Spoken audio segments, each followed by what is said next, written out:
श्री स्वामी समर्थ. स्वागत आहे तुमचं माझ्या शाहू विजे चॅनलवरती. मृत्यू हे जीवनाचे अंतिम सत्य आहे. आपल्या सनातन धर्मात अशी श्रद्धा आहे की जेव्हा शरीराचे निधन होतं तेव्हा आत्मा या जगात दुसऱ्या शरीरात प्रवेश करते. मात्र आपण आयुष्यात संचित केलेलं धन आणि माया या जगात राहतात. आपण रिकाम्या हाताने या जगात येतो आणि रिकाम्या हातानेच जातो. पण आपल्या सनातन धर्मात असेही मानले जाते की मृत्यूनंतर काही गोष्टी अशा असतात ज्या आत्म्यासोबत जातात. या गोष्टी फक्त आपल्या पुढच्या जन्मातच राहतात असे नाही, तर त्या आपल्या पूर्वजन्माचे संकेतही देतात.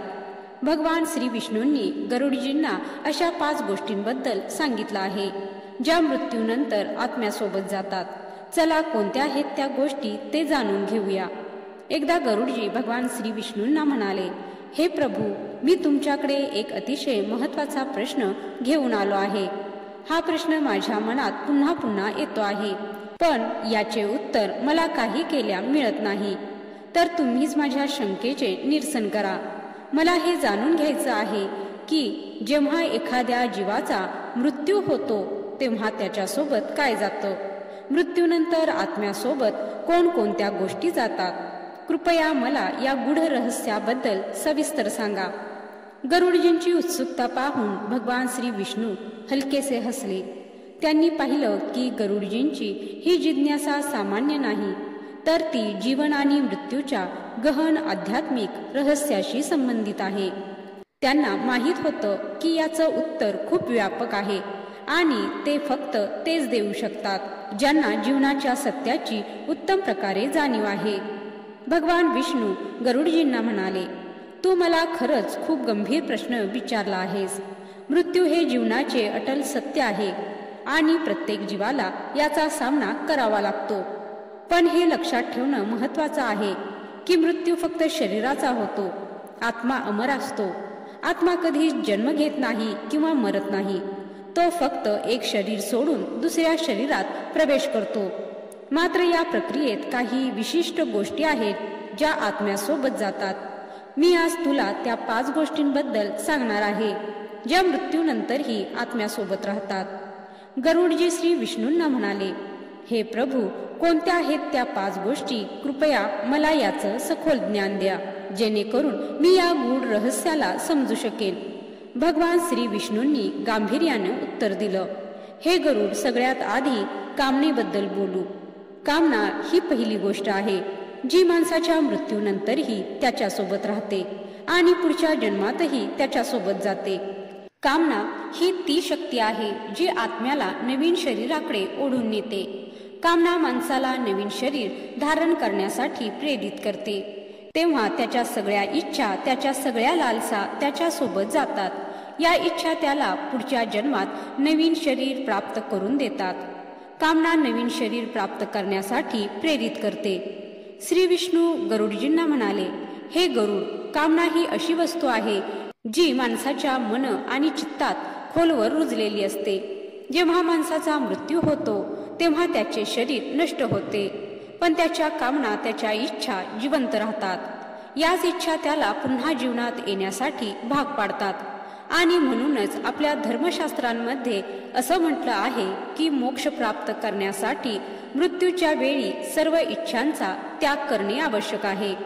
जे लोक आपल्या आयुष्याच्या शेवटच्या क्षणी आपल्या इच्छांचा त्याग करतात त्यांना वैकुंठ लोकाची प्राप्ती होते, जिथे त्यांना पुन्हा जन्म घ्यावा लागत नाही. पण जे लोक आपल्या इच्छांचा त्याग करू शकत नाहीत ते नवीन शरीरासोबत पुन्हा जन्म घेतात.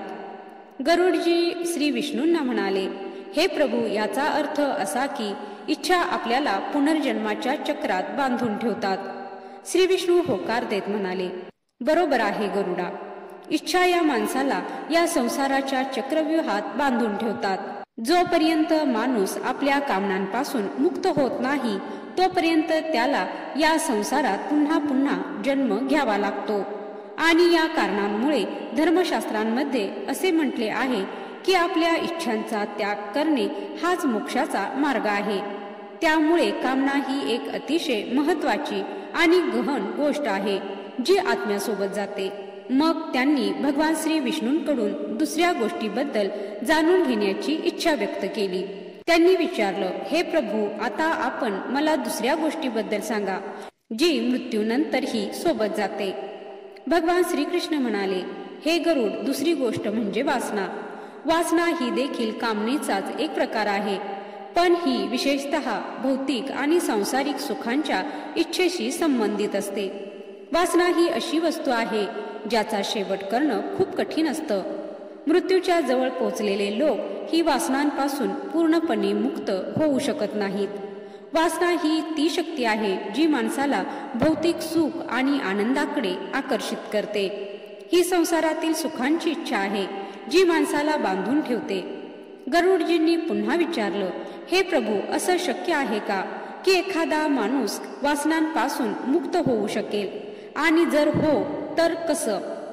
भगवान श्री विष्णूंनी उत्तर दिलं, हे गरुड, वासनांपासून मुक्त होणे शक्य आहे, पण हे खूप कठीण आहे. वासनांपासून मुक्त होण्यासाठी मन, बुद्धी आणि आत्म्याचे संपूर्ण शुद्धीकरण आवश्यक आहे. फक्त ध्यान, तपस्या आणि सच्चा ज्ञानाद्वारेच माणूस वासनांपासून मुक्त होऊ शकतो. याच कारणांमुळे अनेक साधू आणि ऋषी आपले जीवन तपस्या आणि साधनेत व्यतीत करतात, जेणेकरून ते वासनांपासून मुक्त होऊ शकतील. गरुडजींनी विचार करून विचारलं, हे प्रभू, वासना सुद्धा पुढच्या जन्मात सोबत जाते का? भगवान श्री विष्णू म्हणाले, होय. हे गरुड, वासना देखील आत्म्यासोबत पुढच्या जन्मात जाते. जशा कामना माणसाला नवीन शरीर प्राप्त करण्यासाठी प्रेरित करतात, तशाच वासना त्याला भौतिक सुखांच्या प्राप्तीसाठी प्रेरित करतात. जेव्हा माणसाची वासना अपुरी राहते तेव्हा तो तिला पुढच्या जन्मात पूर्ण करण्यासाठी प्रयत्न करतो, आणि याच कारणांमुळे आपल्याला आपल्या आयुष्यात वासनांपासून दूर राहण्याचं शिक्षण दिलं जातं. आता गरुडजींनी विचारलं, हे प्रभू, आता आपण तिसऱ्या गोष्टीबद्दल सांगा जी आत्म्यासोबत जाते. भगवान श्री विष्णू म्हणाले, हे गरुड, तिसरी गोष्ट म्हणजे कर्म. कर्म माणसाच्या जीवनाचा सर्वात महत्त्वाचा भाग आहे. माणूस आपल्या जीवनात जे काही कर्म करतो ते त्याच्यासोबत जाते, मग ते चांगले असो किंवा वाईट. माणसाच्या सोबत मृत्यूनंतरही कर्म राहते. कर्मच माणसाच्या पुढच्या जन्माची दिशा ठरवतात. जर माणसाने आपल्या आयुष्यात पुण्यकर्म केले असतील तर त्याला पुढच्या जन्मात सुख आणि शांती मिळते, पण जर त्याने पापकर्म केले असतील तर त्याला नरकाचा सामना करावा लागतो. गरुडजींनी विचारलं, हे प्रभू, कर्माची गती इतकी शक्तिशाली आहे का की ती आपल्याला पुढच्या जन्मातही प्रभावित करते? भगवान श्री विष्णूंनी उत्तर दिलं, हो. हे गरुड, कर्माची गती अत्यंत शक्तिशाली आहे. आपण या जीवनात जे कर्म करतो त्याच्यावर आपला पुढचा जन्म अवलंबून असतो. याच कारणांमुळे आपल्याला नेहमी चांगले कर्म करायला हवे, जेणेकरून आपलं भविष्य उज्ज्वल असेल. कर्माची गती अशी असते की ती 7 जन्मांपर्यंत आपला पाठपुरावा सोडत नाही. गरुडजींनी आता चौथ्या गोष्टीबद्दल जाणून घेण्याची इच्छा व्यक्त केली. त्यांनी म्हटलं, हे प्रभू, मला चौथ्या गोष्टीबद्दल सांगा जी आत्म्यासोबत जाते. भगवान श्री विष्णू म्हणाले, हे गरुड, चौथी गोष्ट म्हणजे कर्ज. कर्ज हा असा बोजा आहे जो माणसासोबत मृत्यूनंतरही राहतो. जर कोणी कर्ज घेतलं असेल आणि ते फेडलं नसेल तर ते कर्ज त्याच्या पुढच्या जन्मातही सोबत जातं. गरुडजींना थोडं आश्चर्य वाटलं आणि त्यांनी विचारलं, हे प्रभू, कर्ज सुद्धा खरंच ते मृत्यूनंतरही आत्म्यासोबत राहते का? भगवान श्री विष्णू म्हणाले, होय गरुडा.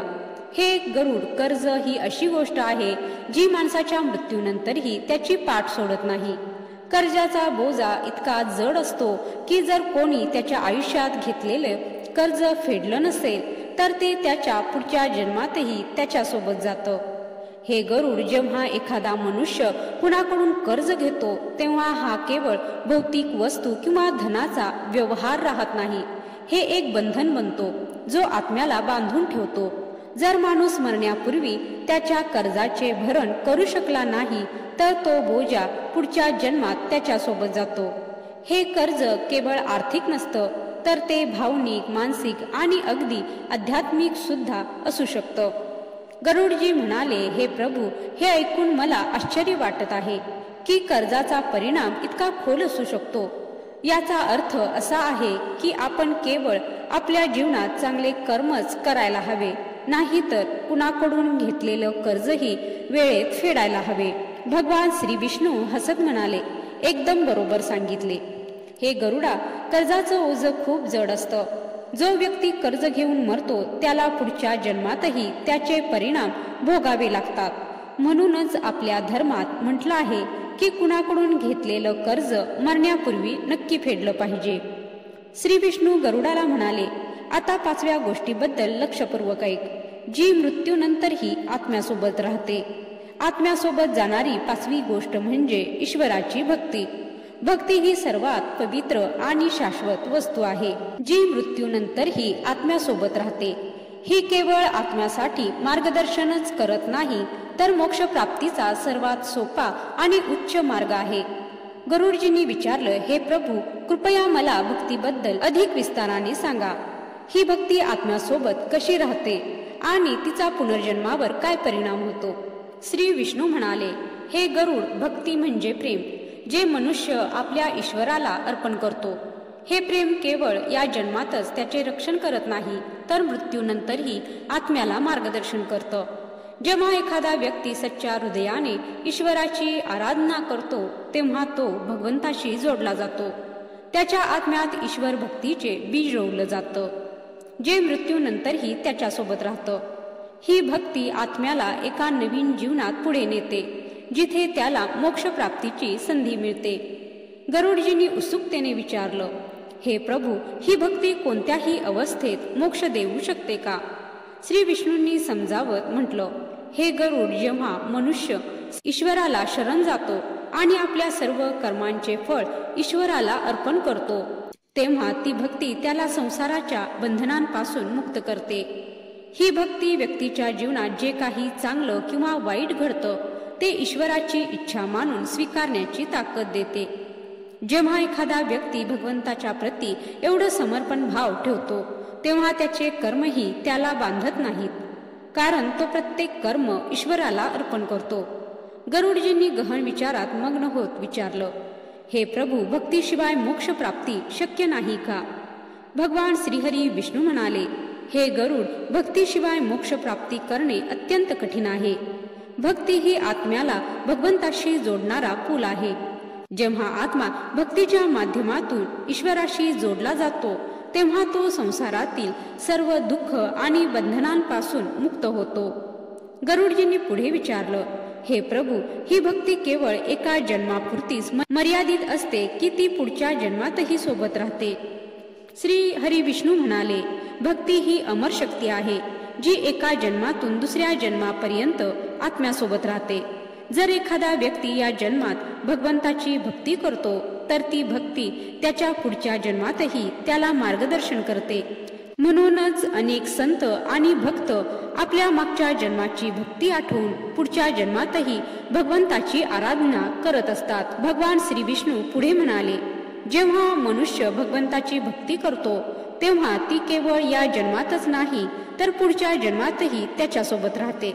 भक्ती एक अनमोल संपत्ती आहे, जी आत्म्यासोबत संसार आणि वेळेच्या प्रत्येक बंधनाला पार करते.